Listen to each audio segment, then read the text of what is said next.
We're not concerned. All right, we are live again. And look, it's late. You might be wondering why. Well, we thank you for joining us, first of all.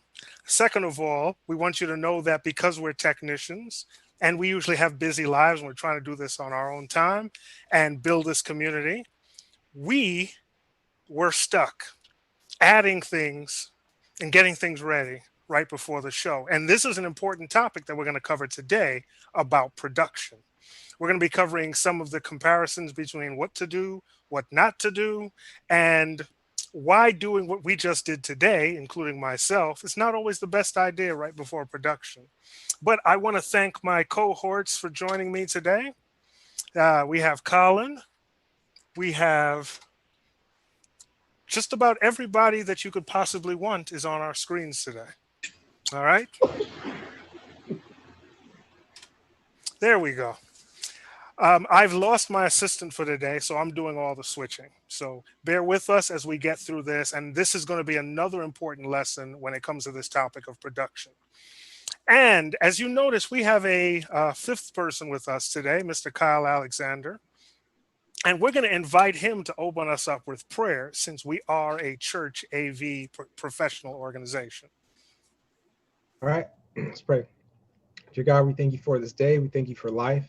We don't want to take for granted any of the blessings that you have allowed us and just the mental space that we have to even have this conversation and the technology that you have blessed us with.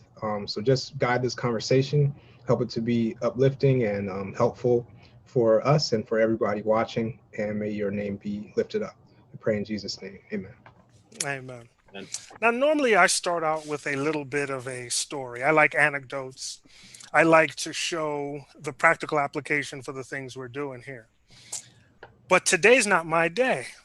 Our brother Alex here came up with this idea about covering production, about really talking about, as we open back up, what are the benefits over production, recording prior to an event, or doing like a live Zoom like we're doing right now. We are all live. This is all 100%. We are all in the flesh. And there are drawbacks, there's pros and cons to each one. But I'm going to put Alex on the hot seat today and let him take over and sort of explain why he chose this subject. And then I'll have my anecdotes later.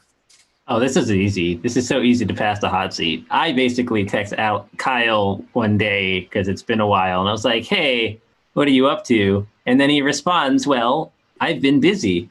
We're doing pre-recorded services and we're doing a bunch of video and, you know, we're having these. Well, I actually don't have to say anything. I'll just have Kyle explain his circumstances and I'll just throw the ball to him. So hot seat deferred. Hot seat deferred, sir. What kind of hot potato hot seat is this? Yeah, so Alex reached out and I mentioned that we are full on pre-produced. We actually did our first live panel discussion this past Saturday, but it was Saturday afternoon instead of the morning. So it was 2 programs in a day instead of 1. So yeah, we've been fully pre-produced since March. I think it was 1 week that we did live at the church before everybody really knew what was going on with just you know, the band, the pastor. And after that, I think it was 2 weeks of the pastor at his house and me trying to walk him through how to stream live on our channel from his laptop over Wi-Fi, spotty internet, and thank God we made it through. But since then, we've been fully pre-produced, meaning how much detail do you want me to go into right now? I mean, you're in the hot seat, so you can decide, but as much as you'd like, sure. Which roughly means for us is that everybody sends their videos to, records their videos at home using their phone or whatever they have, sends it to a common place. And right now we have a team of 3. Our AV team is bigger than that normally, but because of the circumstances, the technology that people have access to, and the know-how for this particular type of thing, video editing and stuff like that, we've been kind of whittled down to 3, myself and my wife and another lady from the church. So that's been interesting, just kind of juggling that around amongst all of the other, as I assume you guys have talked about, other kind of communication AV duties, monitoring Zoom. So it's been quite a journey, but everybody sends their clips. We do the editing, edit the audio to make sure it looks as good as possible, sounds as good as possible, get music piped in as well, and we've been pre-recording, and we stream it. I stream it live from my computer on the day, but I'm streaming a pre-recorded thing. So that's what we've been doing. I'm passing this hot seat. Well, there are a couple of things that I wanted to identify in that. So, what I heard was, first of all, your team is larger, but it's gotten down to a skeleton crew. That is a commonality, I think, that we can relate to in certain terms. We, for the longest time for our service, we were running, I think we did 11 or 12 weeks straight running a 3-man crew kind of thing. That's kind of one of the things I wanted to tease out of this conversation. You had mentioned to me about, the quality and the skill set. So, I mean, what are you guys editing? Final Cut, Premiere, Resolve? What are you using? We're using Resolve. The other lady that I mentioned is a Mac person, and I am not nothing against Mac. I've just never had anything besides iOS devices. So she is familiar with Final Cut Pro, and I use various programs to get done what I do. So I decided that I think Resolve was something that we could potentially work on the same thing on both platforms. So we've been using Resolve, and she's been open to trying to learn that, which is difficult to request out of her because she's very busy and has a lot of things to do, and learning a new software, is kind of a big jump. Even though Resolve is pretty good at kind of matching some of the shortcuts, and there's different things you can do. So we've been the past number of weeks consistently, we've been using Resolve, and I'll use Reaper to do video on the side to prepare certain things, but Resolve has been what we've been using. Now with Resolve, are you using Resolve Studio or the free version? Free. Everything as free as possible. Pretty much everything we've done at this church has been the free tier as much as possible. I mean, that's understandable. Yeah. Rob, hot potato to you. So we do a mix of live, and most of our service is live Zoom. And like you, I get anything that's pre-recorded. I get it the day of, or sometimes the day before, usually the day of, usually an hour before service. And then we have it set up with times. Our producer is really strict with times. So no matter what, we know exactly when everything should go. So we'll have pre-recorded announcements. We'll have pre-recorded opening. We'll sometimes have pre-recorded music. Sometimes we'll do it live, which is much more dangerous than it sounds.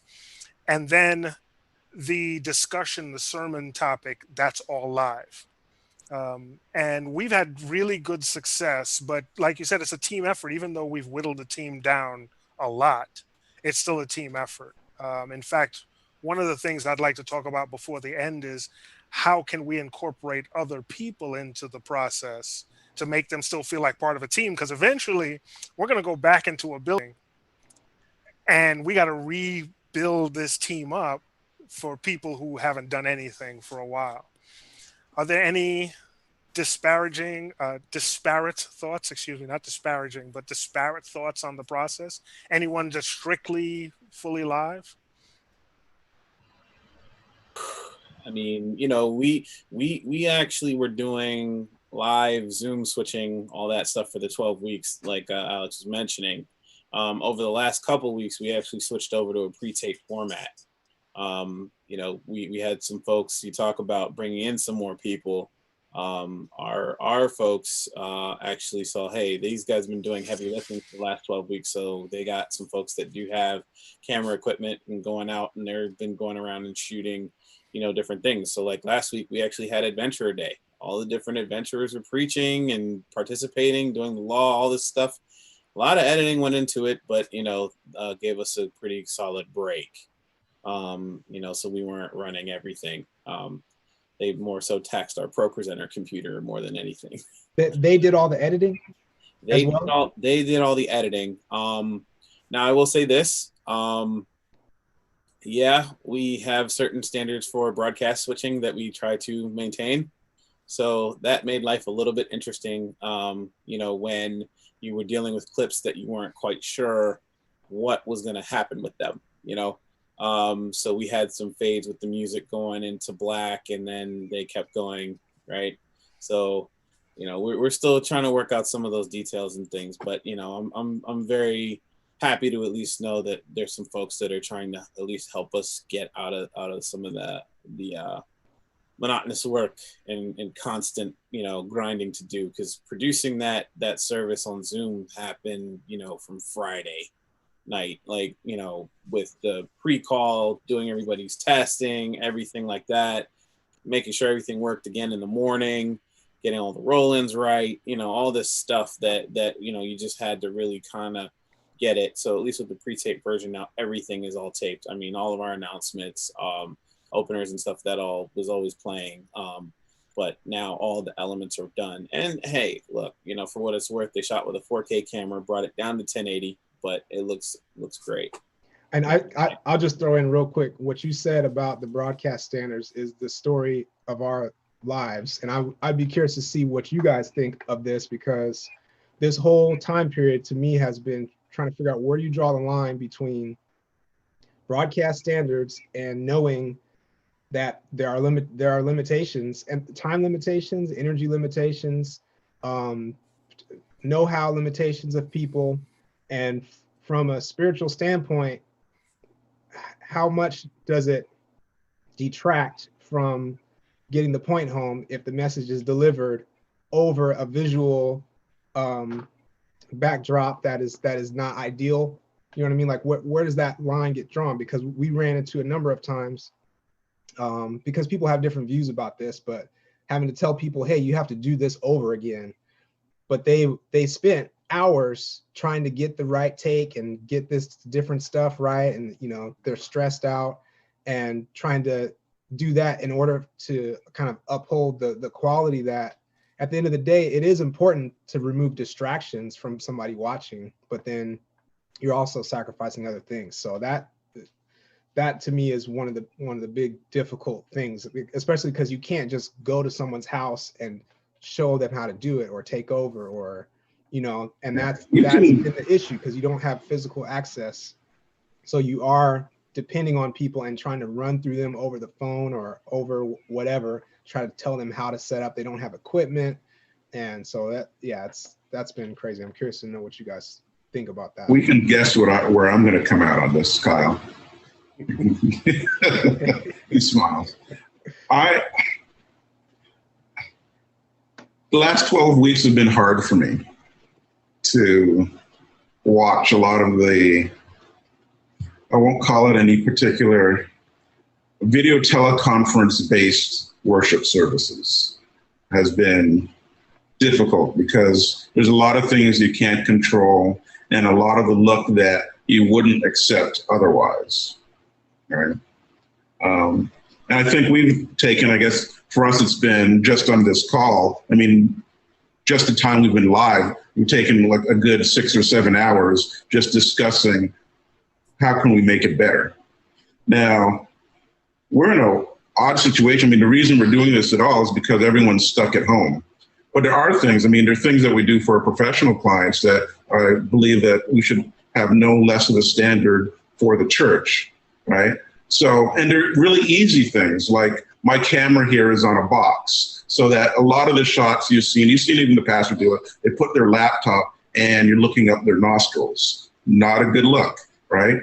Mm-hmm. Literally a box that you could, you know, just your extra Amazon shipment from whatever you bought because you didn't want to leave your house. Keep the box, put your camera on it. Something simple like that. Turning your camera away from your window so your window gives you natural light and you're not silhouetted, right? Ordering a $15 microphone off of Walmart.com or off of Amazon or what have you, right? They're really simple things that you can do to make it better. Sometimes you can't get the equipment but at least simple things to make it look better. Just the way you frame it. You know, you can get on to a Zoom call before, you know, the critical moment and say, hey, that's way too much headroom, or could you angle it differently? Or, you know, there's a lot of distracting stuff in your background. You know, there's a book that you probably don't really want to display to your worship audience on your bookshelf, that sort of thing, right? You know, some art that, you know, there are practical things that you can do that don't take a lot of time. But on the flip side, I've seen people take an inordinate amount of time doing editing, trying to get it perfect. And like everything in life, you have to strike a balance, right? Because at the end of the day, the most important thing is getting the message out. So getting the message out and taking away as many distractions as possible, to me, is more important than having a pretty picture and everyone's too tired to enjoy it, or you burn out your AV volunteers. See, I got to give a shout out to our producer, Sheldon Kennedy. He sort of rules with an iron fist. In fact, I just spoke to him, and we're definitely going to have him on the show for part 2 of production, because there's no way we're going to cover all of it in one day. But one of the things that he does that's really good is whomever he asks to do anything, he gives them a standard ahead of time.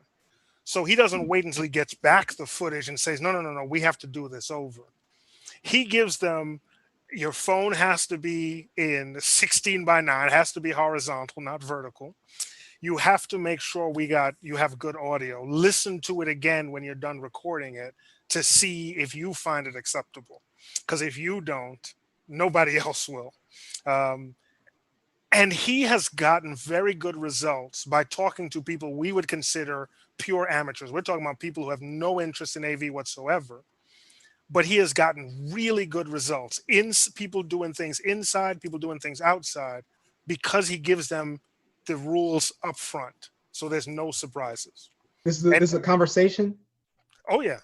Okay. But you see, like I said, he rules with an iron fist. So he is able, and he has the backing of church leadership.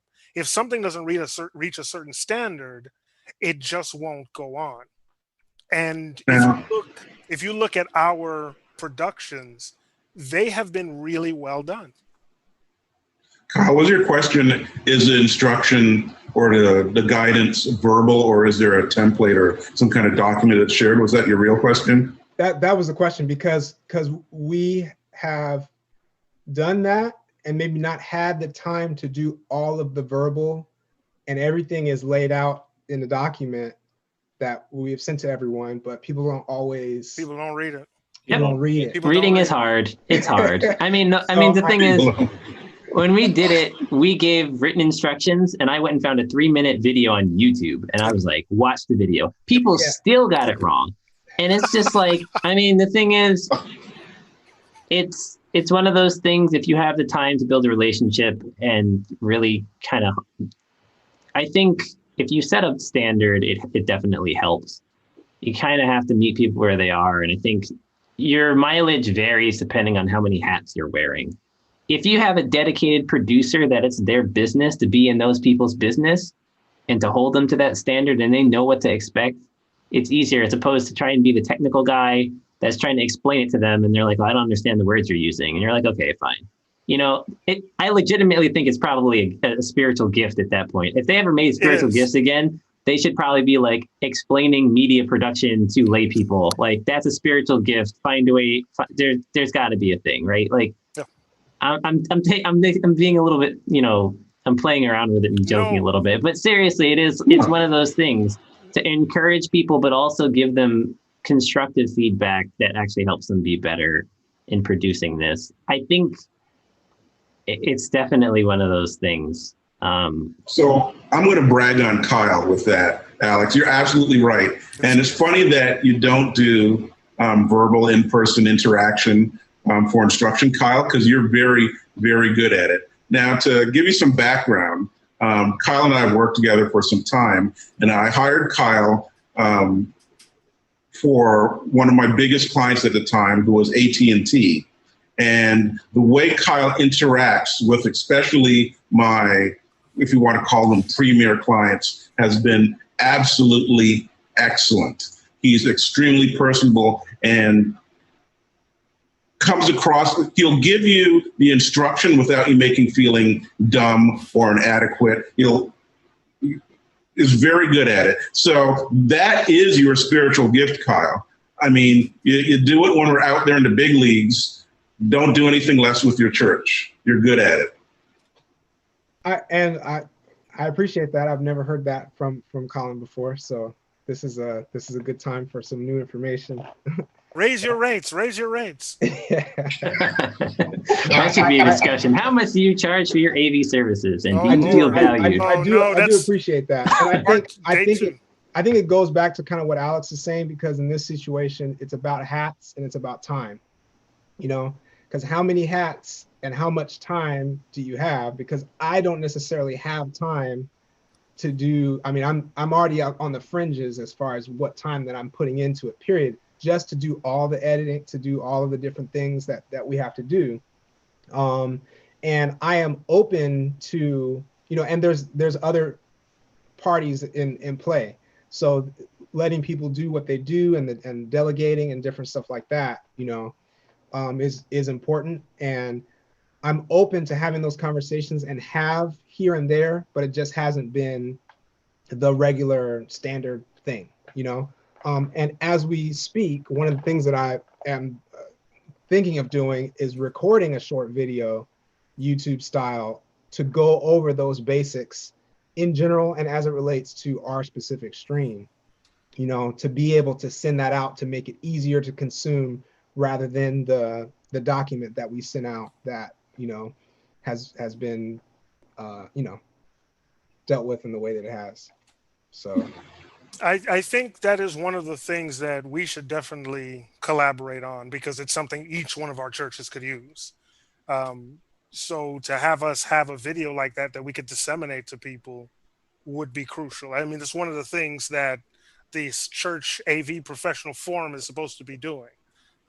So that's one of the things we can definitely collaborate on, or if individually one of us creates it, it's something that we can share. That's literally, yeah. I mean, to your point, Robert, that I think that's really the essence of it. We're doing all of these things ourselves. We don't need to. We can collaborate and we can lessen the load by letting the people that are better in those areas do them. That's it. Alex, have you shared the video with the forum that you found, the instructional video on YouTube? I have with some. If people want it, I can definitely share it. I'm open to that. It needs to go into notes. Yep. I was gonna, because I don't know how this whole thing's gonna work necessarily with the screen sharing, so I don't want to mess up Robert. Okay. We have our 7 housekeeping notes that we usually send out with our email, and one of those things is the YouTube video that we tell people, look, if you don't have time to read this list, then watch this, right? And try to hit all learning types, because you got to be cognizant of that, right? Some people do better with instruction when you tell them something. Some people do better with instruction when they see it being done.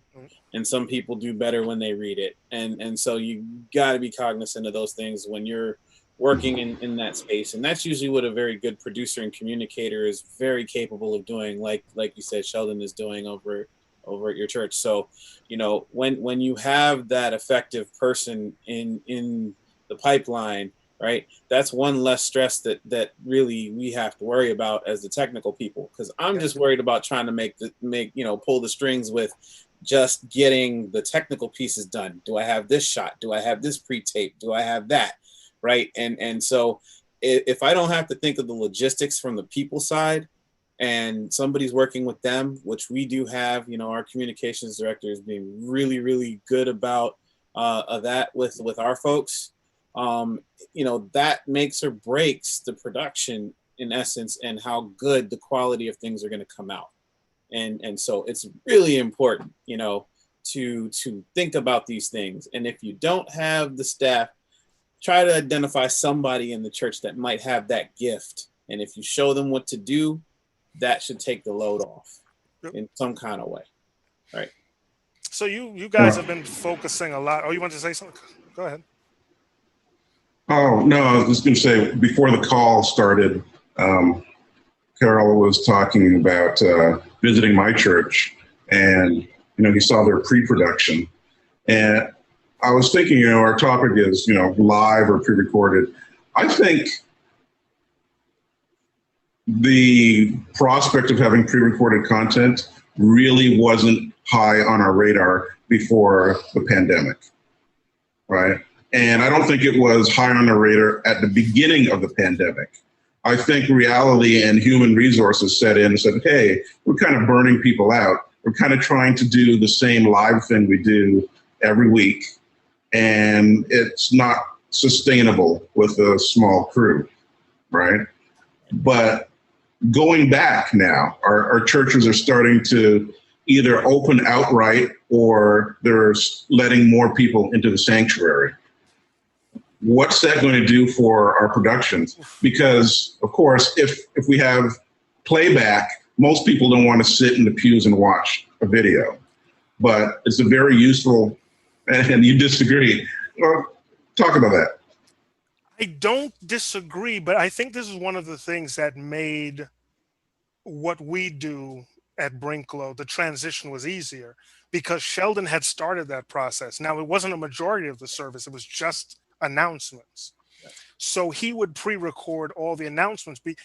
What this was cutting down on was the endless, someone gets up there, grabs a microphone, and just starts yammering on into something that's not even the topic. And so we realized that announcements was going from, it's supposed to be about 5 minutes long.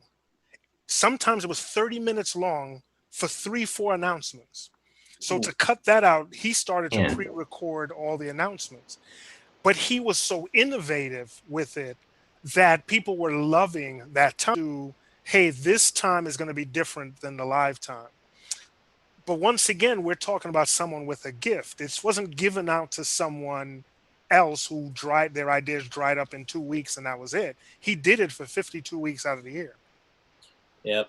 Now, just a technical thing before you go on. I keep getting notices. That's why you keep seeing me turn to my computer. I keep getting notices from YouTube that it's not getting enough data. So I think people that are watching are kind of getting a choppy experience. Okay. So for those who, go ahead.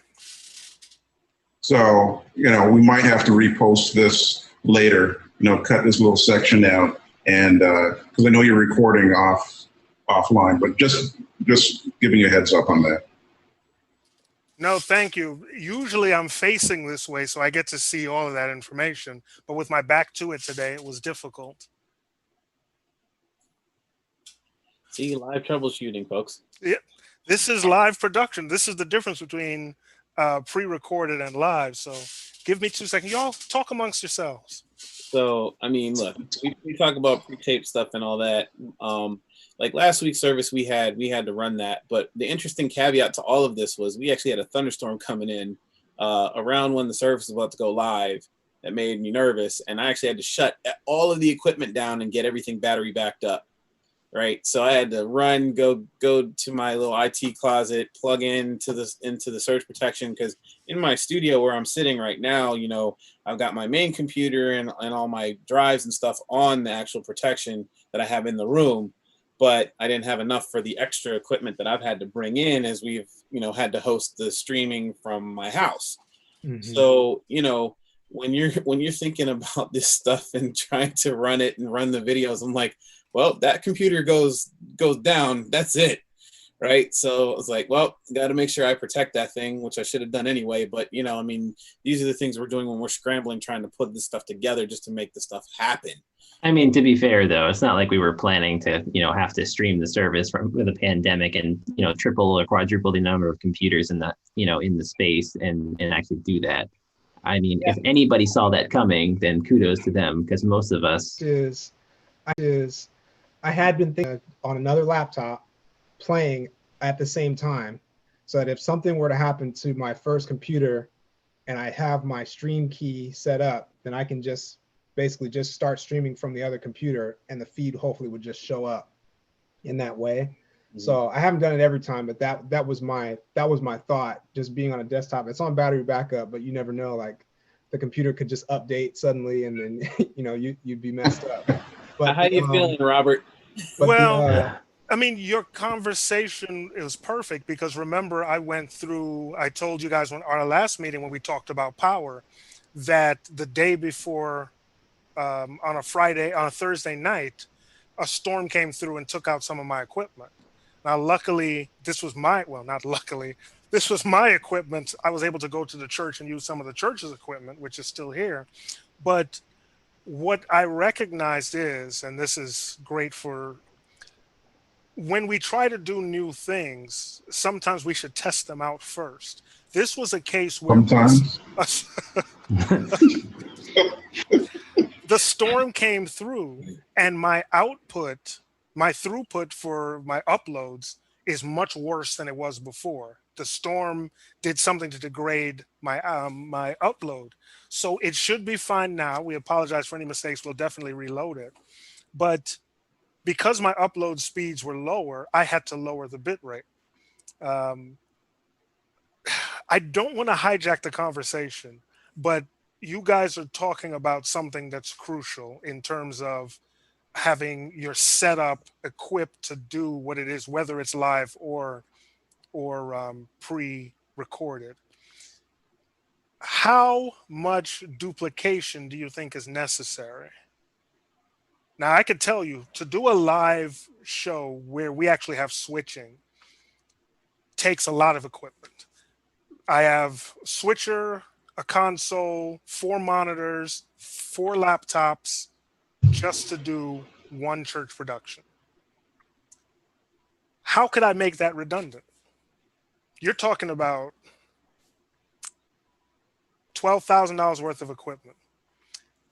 What are some ways we can do, whether you're doing pre-recorded or not, to have some redundancy there? I'll take a stab at that.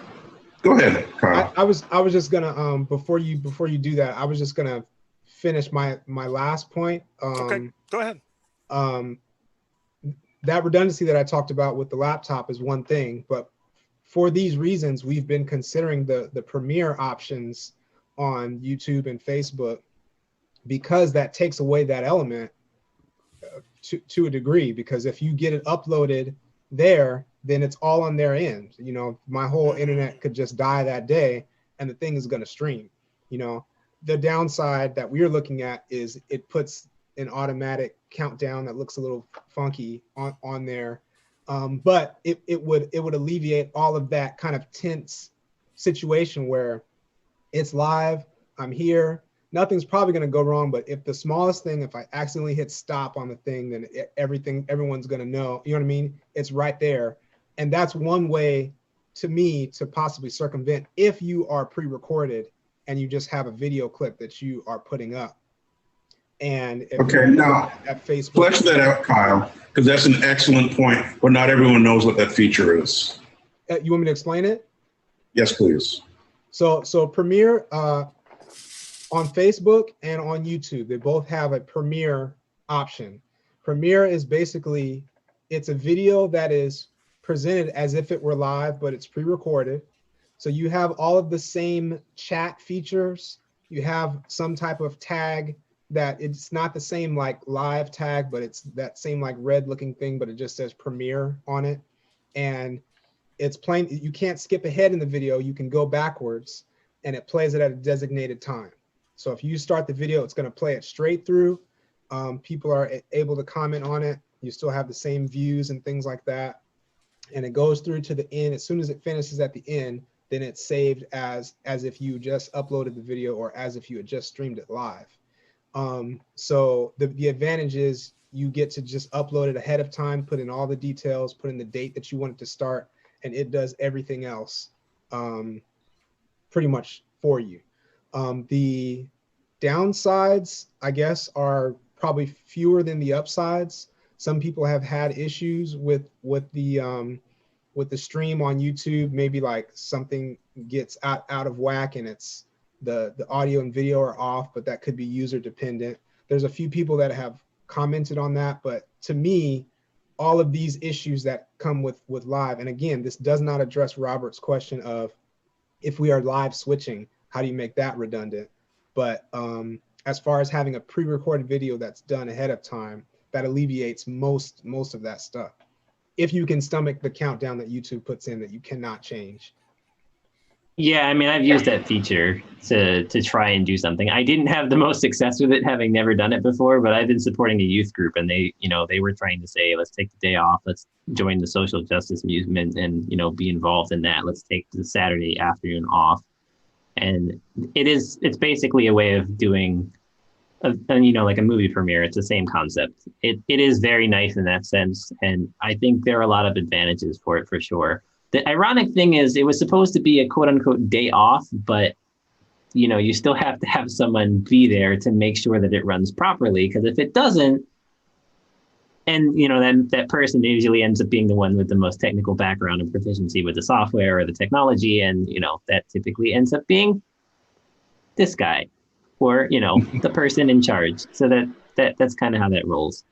But as far as speaking to redundancy, getting a full redundancy is difficult for Rob's query and his question. I think you can get redundancy in having a fallover.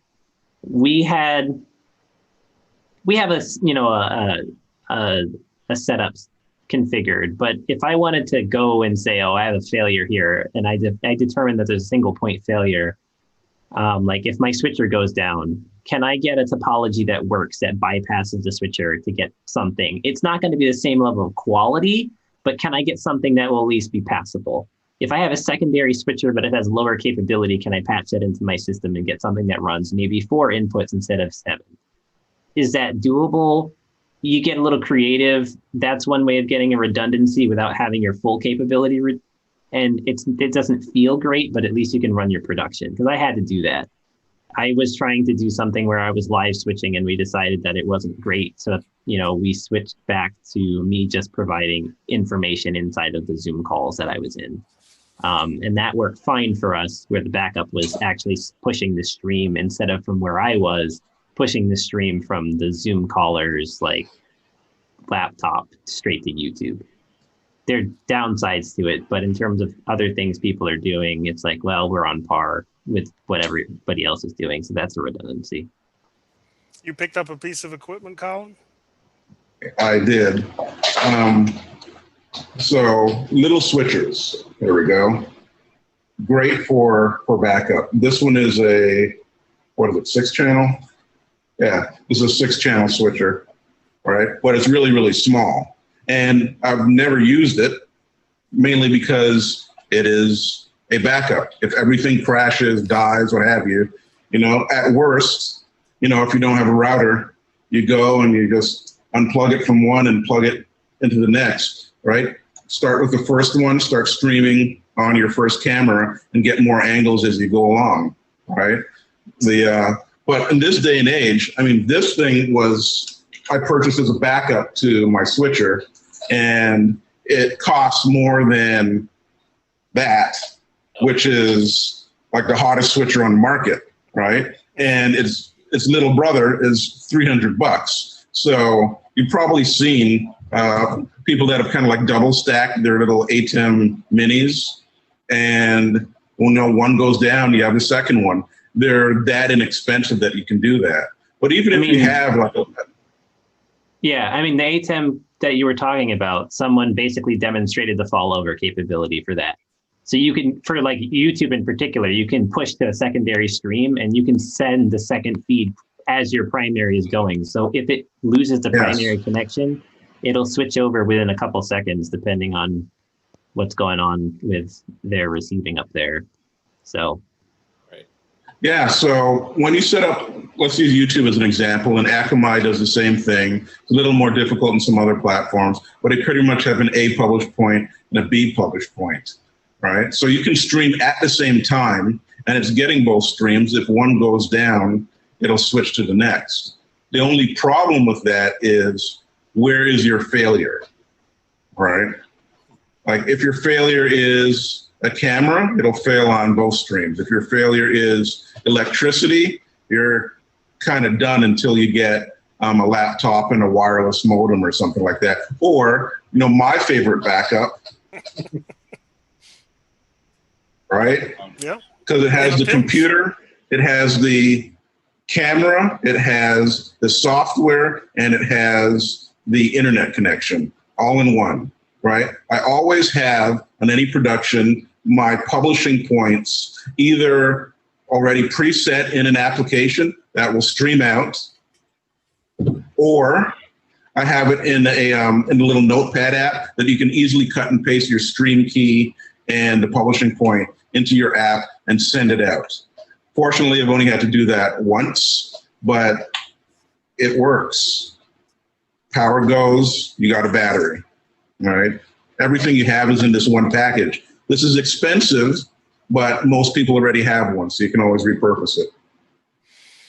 The other area where sometimes you might need redundancy is with your network connectivity. Now, I have Comcast. I've had Comcast at this location for 15 years. There are a couple of reasons why I didn't move over to Fios when they came in, though they have a technically superior product. One of it is the enemy you know. So you just stick with the enemy you know. The problem is once COVID came about and now we're doing more from the house, you start to see the limitations of Comcast. Because I get 325 down, and on a good day, I get 12 up. It's a far cry from 100 down, 100 up. I've spoken to their business line. They have no guarantee. So for 3 times as much money, I can get 300 down and 30 up. Once again, there's no guarantee. And what I don't understand is it's the same exact line I have coming in. They're not coming out to run a new line or even new equipment. So what I did was go ahead. No, you're about to demonstrate, but really quick, I think that's the tyranny of commercially available internet across the country. It's a big problem. It's only come to light now that so many people are going upstream, but go ahead. Yep. So what I did was I found, and I've tested out a couple of different pieces of equipment. This is this is called the MoFi. I don't know how to describe it because there's so many different names for it, but it uses a SIM card and uses your wireless company's, cellular data. I couldn't remember it. But what made this important is when Comcast did go out with me right before a service, I was able to switch over to this. Now I only get 30 down, but I get 30 up. So upload speed to me is almost more important, even though I'm bringing in a lot of different Zoom feeds. They're not using up that much bandwidth. I do have to tell the rest of the people in the house, shut down some of the extra equipment. But this is a redundancy that I've found to be really useful. And this is actually from MoFi Network, MoFi Network, whatever. I don't know how to pronounce these things, but I've found this to be amazingly useful. It's just $25 extra a month for my SIM card, and it has been a good piece of redundancy. So it wasn't a fair question, to be honest, because when we think about our churches, how redundant are our churches? Not very. I mean, if the soundboard goes out in church, that's it. Service is over. Acapella. I'll sing acapella. Yep. Bring out the hymnal. Give him a bullhorn and tell the pastor to shout from up front. Yep. Yeah. So, I mean, that's the end all be all right there. I mean, thankfully, if you have a digital system, right, you get and you have like a broadcast sound and a front of house sound. If they have the same console, like at Collins Church, same footprint, then you're fine. You can take your broadcast mix board out to the front of house guys and they'll, make the adjustment and do whatever they got to do. I'm not saying you do that during the service though. A frantic 20 minutes, 30 minutes, hour, but wow. But the thing is that, you try to think about these things and build it into the system. I mean, one of the things we did at the church, especially with Dante, is that we have the redundant network set up intentionally with different switches and even different power source. So if one breaker blows, at least we're on another, right? And that's a valuable point, by the way. Redundancy means nothing if you don't have redundant power supply. Yep. You can have redundant everything, and if you don't have the power, you're done. Right.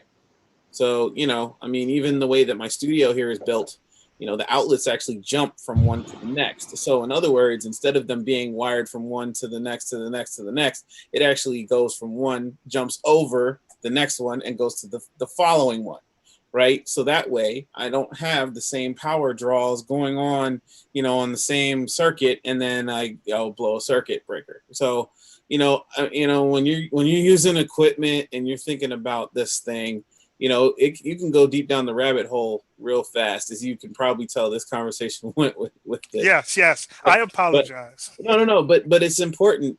People got to think about things. I mean, if we're going to look at redundancy from the sense of it, I'm actually operating on my number 2 option, not my main one. We have an ATEM hardware piece here, but I didn't have the appropriate switcher scalers to get my Macintosh computers into the Blackmagic stuff, directly.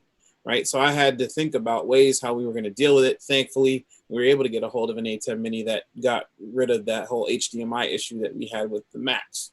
So, these are things that you may not think of when you're, trying to scramble to get equipment. And when I hit that roadblock, I was like, oh, see, but now I have the switcher scalers that I wasn't able to get a hold of when the whole thing hit. And now it's my redundant setup. So basically, if my little ATEM Mini, were to blow up, and Alex has got hit by lightning, I'm not wishing that on anybody. Why? Why would you say that? Come on, man. Storming outside. Then at least we have that box sitting there and it's ready to go. And I can get it hooked up and we can have something running. So these are all things that, as we're putting stuff together, right? Yeah, you want to get the main goal. Yes, I need to get this out, right? But you have to think about the alternate avenues. If your main way of doing stuff goes down. I mean, even with the pre-tape stuff that we're doing, yes, I have the Pro Presenter computer here that's running everything out. This time I didn't do it, but I will have the videos redundant, and the live stream software that we're using to do our stream actually allows for video playback. And I can actually load the videos up into that, and I can switch between 2 video feeds, and I can play back videos, as I need to there.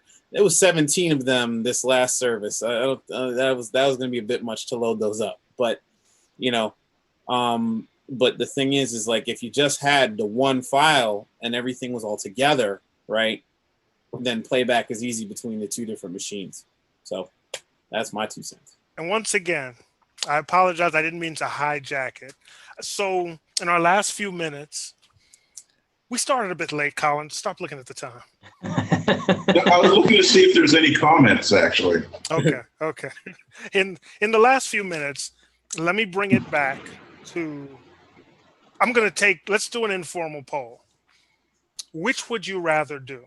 And I'll state from the very beginning, I love the feeling of doing something live. There's an adrenaline rush for me.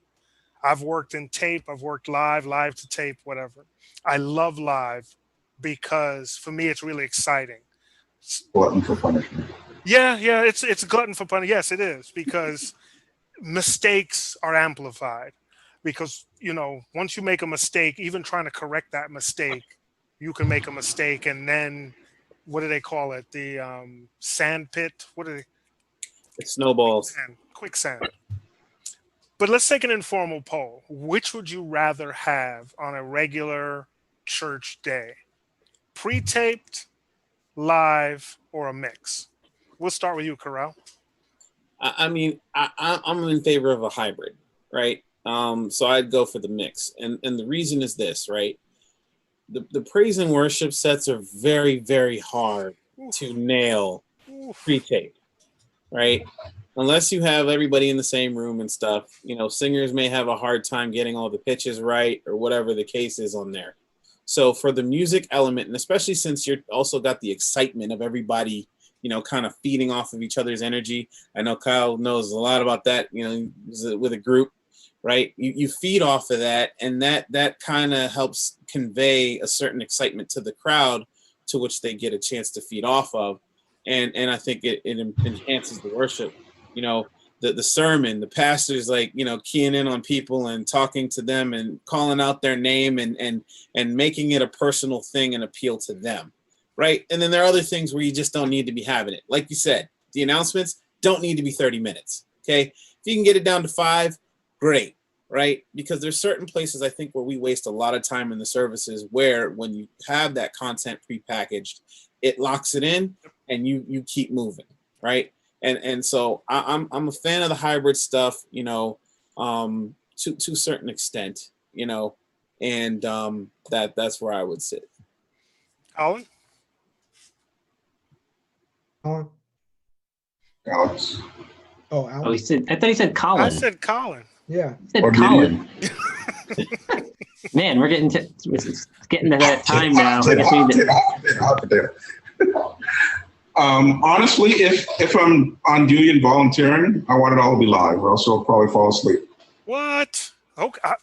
Didn't you just call I've me a been doing glimpse? live for, well, how many pre-tape things have we done together? Zero, right? Zero, you're right. Yes, I'm a live guy. You know, I don't like cinematography. I don't like doing 50 takes on something. I hate editing. Wow. I'm live. I've been doing live for a generation. So, you know what? You know, I'm not this calm because I'm this calm because I do live, and jumpy people can't do live. They'll kill themselves, right? It's Very just, you know, it's not the temperament to have if you get rattled easily to do any kind of live production. But that being said, the other thing is, I think just in general, and you've heard me say this before, most churches, especially churches that follow the African-American tradition, are very sound heavy. Usually they spend a lot of money, like 80% of the budget or higher, in really good sound equipment. You have a great mixing console, you have great speakers, you know, right? And the video is an afterthought. That being said, the playback equipment is usually very bad. And you're kind of doing this and crossing your fingers, hoping that whatever software you have, because no one that I know has invested in any robust, right, hardware-based video playback. Nope. It's like, will it crash? Will it crash? Will it play it? Will it stutter? Will it, right? I mean, you get by with Pro Presenter, right? Rather use Playback Pro Plus, but even then, every time Apple like kills Playback Pro, and it takes them months to get caught up again, right? So a new version comes up, it'll break. They'll get it right. It's the most stable thing, but once an update comes, Apple put up an update, it'll break. And I don't think most volunteer bases can handle that. So Playback Pro Plus or Playback Pro, probably not the thing for the church market. And you have really expensive software that also works, you know, the kind of the video server type software that works well too, but probably outside the budget of most churches. So I think the prospect of playing, let me tell you, tape was really good. Tape was really reliable. You press that triangle play button and the thing played. Early tape, you know, yeah, always had the possibility of jamming, but somewhere between jammy tape and a complete disk-based or SSD workflow, tape got really good and really reliable. Right. I'm not advocating we go back to tape, but right. But I mean, you have some good SSD-based playback stuff that's affordable. Data Video has some, Blackmagic has some, AJA has some, right? Churches should buy it and use it. And then I feel a lot better about it. Can I ask a quick question to clarification? Sure. When you talk about playback, are you saying like a pre-recorded video and playing that back on the computer or onto the stream? And how are you relating that with Pro Presenter? I'm not familiar with what process you're talking about. Yeah, so many people, the base use of Pro Presenter is really just, you know, they could have used PowerPoint and done the same thing.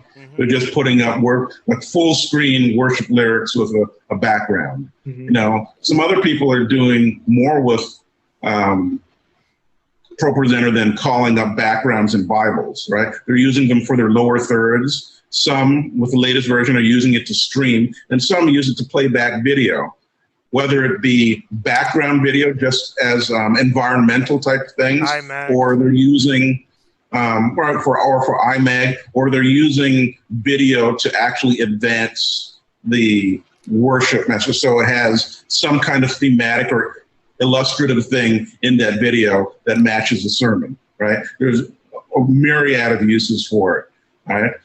Well, I'm talking about playing back, say, a sermon or playing back praise and worship or any pre-recorded part of the content. In a hybrid, scenario where some is live and some is played back? Or in any scenario. Okay. In any scenario, even if like just live worship, say, you wanted to show a 5-minute clip from a guest pastor and everyone's watching it, what have you. Yep. It really is iffy playing it back from a computer, right? Whether it be OBS, that's really iffy because you're using it now as a playback machine and you're using it to encode, and you might even be using it to switch, right? Unless you have a very robust machine, something is likely to fail eventually, right? Some computers are built very well. They have really good GPUs on them, what have you, or they're purpose built to do that. But playing back from a computer isn't necessarily the greatest thing unless it was purpose built and tuned to do that. I was asking because I haven't had any issues. The setup that I figured out with VLC and with OBS, the playback hasn't been an issue for me. I haven't been doing hybrid stuff where I'm having to switch between, something live or playing something here and then put in this 5-minute video clip. In this scenario, it's just been the full video, but the playback has been the least of the problems for me. That, the day of playback, not a problem. All the prep and the editing and the back and forth with people has been the big issue. Once it's there, I haven't had a problem with it. Okay, that's really and good. you've been lucky. Yeah. Alex, I'll come back to what you said, Kyle, after you give your final thought on that. I am a proponent of live. I feel like I should say pre-recorded just so we can have a vote that way, but I actually prefer live. Most of the things that I do are actually live in terms of my real media capacity. I also do have these nitpicky tendencies that make editing very problematic for me because I will spend, you get a lot of the way, you get 80% of the way most of the time. It's that last 20% that there's a joke in some of these things that you never actually finish it. You just get it to 90% and you run out of time. That's one of those things. Sometimes I have that tendency, but I think live music works better because of the things that Karel mentioned. And I think it's easier to adjust to changing circumstances and dynamics that are important in the church setting when you're able to do things live. I think there's something to be said about a well-structured service. I think there's live with limits, but that's another discussion. And Kyle, our guest, who's welcome to come back anytime. Every time. Well, I'm glad you came to me last because I didn't have an answer at the beginning. It's a little difficult because to me there are certain factors to consider that play a part in what my answer would be, because I think, and some of those factors have to do with time and with resources, and to minimize time and resources, if you can do it live, then to me that minimizes a good 70% of the time that's spent editing, gathering video clips, people redoing stuff, all of that. And what you miss out on in things that may go wrong, I think the scales tilt towards, by and large, people will forgive the stuff that goes wrong, or they won't even remember it, for most of the time. So to me, the time investment put into it, even though the product that you're able to get when it's pre-recorded is very crisp, crisp to a degree, given the circumstances that we talked about before. But for that reason, I think I would prefer live. If you have the resources and the people and the, just time to do stuff ahead of time. And again, I guess we're talking about even a hybrid where some people can go to the church to record the music, and then that could be, put in and stuff like that. If you have access to all that and you have a ton of people to do the editing, then the product that you get from pre-recorded is just going to be better. you know. But to me, it's like, at what is it worth it? At what point is it worth it to put in that, to get that extra quality bump out of it? Because again, to me, if you can get 80% of the way and have the message delivered spiritually in a way that's not distracting, and you have the bumps in the road, I would take the bumps to have the extra time to be able to dedicate to other important things. That's just, I think that's my initial take. So believe it or not, that's basically 4 for live, well, 3 for live and 2 for hybrid. That's amazing. No one really jumped and said, I want everything pre-recorded. You guys are crazy. I mean, Thank you. I will say it's a lot of work. Like, honestly, I guess this is the thing, right? We have gotten this chance to take a break in the sense that we moved to pre-recorded content. Someone else is doing the legwork. And when they first said it, I was saying, it kind of was like, are you sure? And it wasn't trying to be mean. It was legitimately this question of, is it sustainable? Yes, you can do a great product week 1. Yes, you can do a great product week 2. Can you continue to do that week 3? And unless you have a person being an institution, and you talk to the point of redundancy, Robert, and this is kind of where I was getting with this discussion in the first place for pre-recorded content. Because people have this expectation of a standard here, what happens when it's no longer sustainable because it takes a physical toll on the people producing it? And this is my point with this whole discussion. We have to have the place and an understanding of what it takes, because people, I don't think know that when it comes to 3 minutes of video, there can be 3 hours of editing behind it. It's not that simple. Unless, I mean, if you let the quality slide a little bit, that gets better. And it's not always that bad, but you have to look at it and is it sustainable? And my whole point with this is, I like to push on this little education part of it is, so what do we do from here? How do we get to the point where we have enough of a workforce that we can spread out the labor here so it can actually be sustainable? Because if we're going to keep doing this pre-taped content or doing these types of productions, at some point, we're going to have people that are able to execute and do some of the things that we are doing. Because God forbid, if some of us go down for whatever reason, I'm sure there will be someone to replace us. But are people willing to understand what goes into getting to these levels of production? And that's kind of where I wanted to go with this, because we can do it for a time, but it is not sustainable. And people need to understand that. And that's kind of where I was going with this discussion, because I think we've talked about 3-man skeleton crews because of necessity, because of trying to limit exposure. There have been good reasons, but as we go back to whatever this new normal is, I think the discussion needs to be framed in what is going to be sustainable. And I'm off my soapbox. We're going to have to come back for a part 2 because there really is a lot we didn't cover. And I thank you for bringing Kyle in, because Kyle, you're coming back for part 2, right? What's the date? We haven't decided yet. But hopefully. we definitely have to do a part 2, because I think the nuances of what you just discussed is really what's key. Things have changed. Will they remain changed, or what is church going to be like moving forward?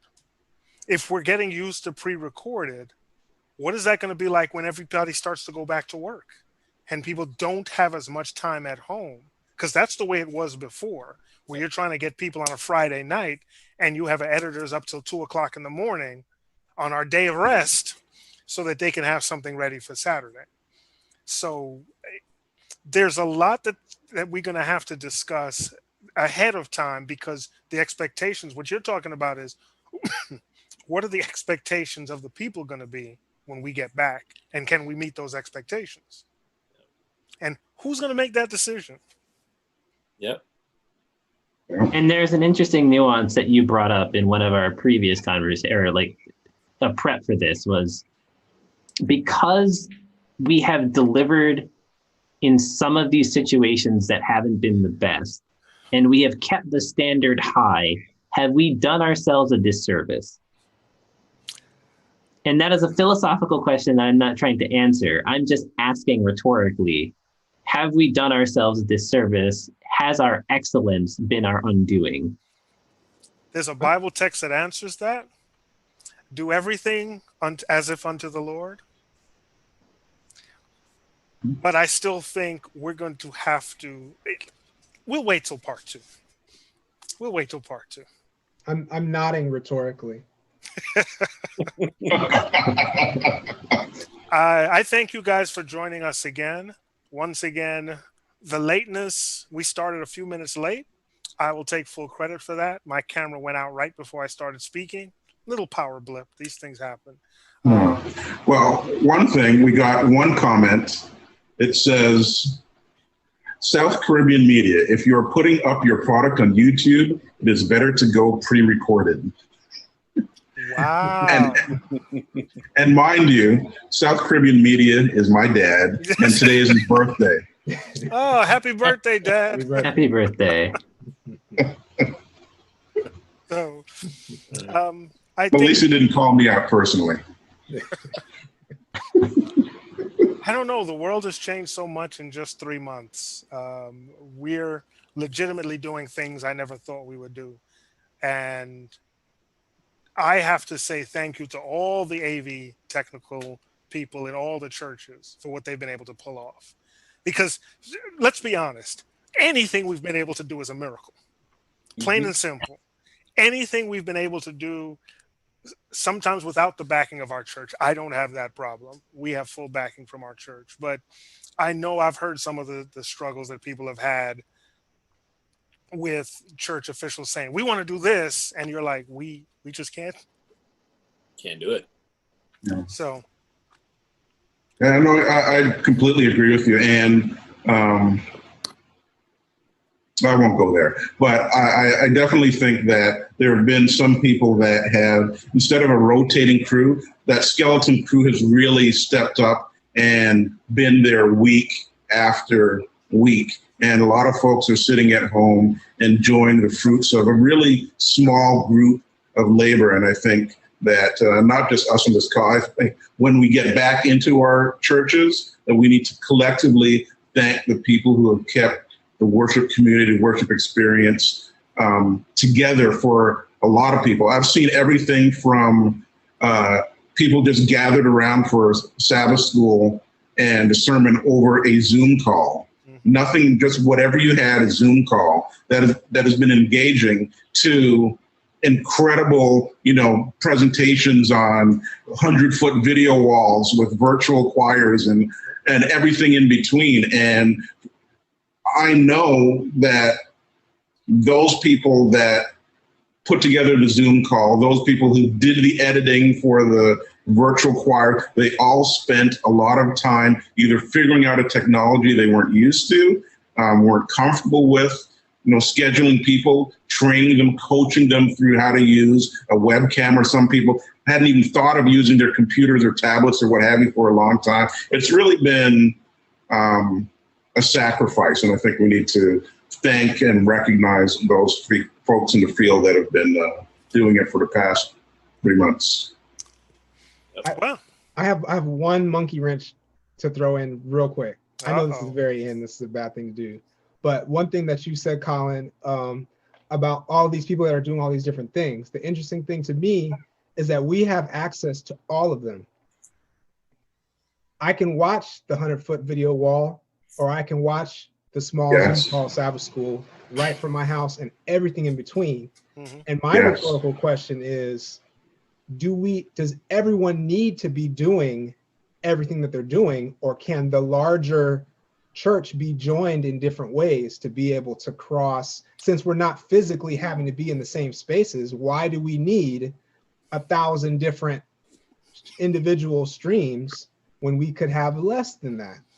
See what I happens. think that was episode 1. See what happens when you invite the new It guy. was. We had a discussion in episode 1. Okay. Yeah, when you bring on these rambunctious guests, you know. See, But we should Will John's tackled that one in pretty good depth. Okay. That very first episode we had, you know, and did a really good job of breaking that one down.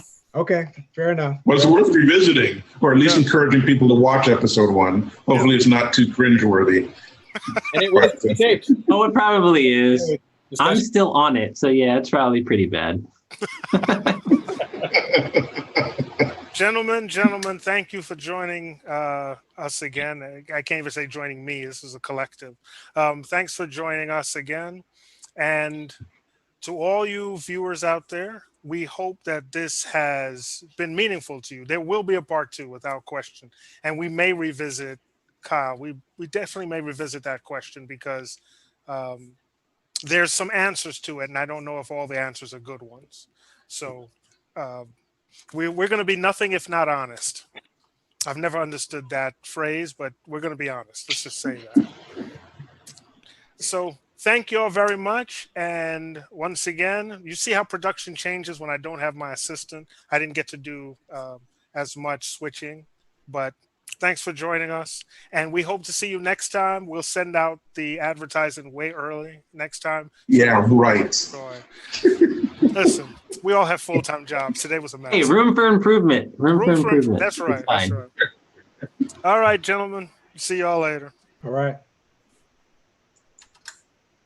Stream is off.